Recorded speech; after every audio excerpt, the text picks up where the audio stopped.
যোৰহাটৰ ৰাইজৰ বাবে মৰ্ণিং ৱাক কৰাৰ কাৰণেও এটা ডাঙৰ স্থান এটা মুকলি হ'ল। অসমত কোনো চিটিতে বা কোনো টাউনতে 180 বিঘা মাটিৰ পাৰ্ক নাই।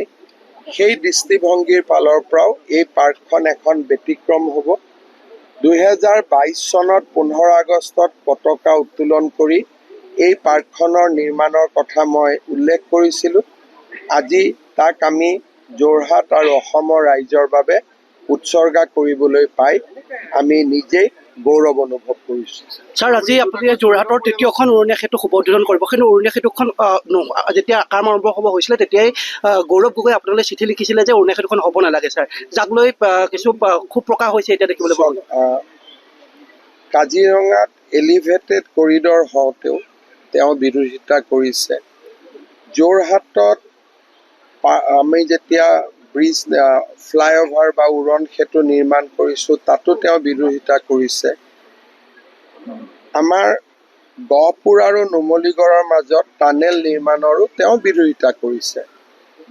মই দেখাত তেওঁ হয়তো ভাৰতত বা অসমৰ উন্নতি হোৱাটো নিবিচাৰে, কাৰণ তেওঁ যিহেতু গোটেই পৰিয়ালটোৱে ইংলেণ্ডত থাকে, তেওঁ নিশ্চিতভাৱে ভাৰত আৰু অসমৰ উন্নতি হোৱাটো তেওঁ কেতিয়াও নিবিচাৰিব।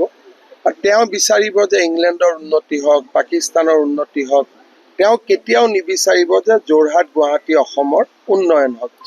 গতিকে এইটো উত্তৰটো মোক সুধিলে মইতো দিব নোৱাৰিম, তেওঁক সুধিব লাগিব। যিকোনো খবৰৰ বাবে যোগাযোগ কৰক আমাৰ এই নম্বৰত 9181 307 221।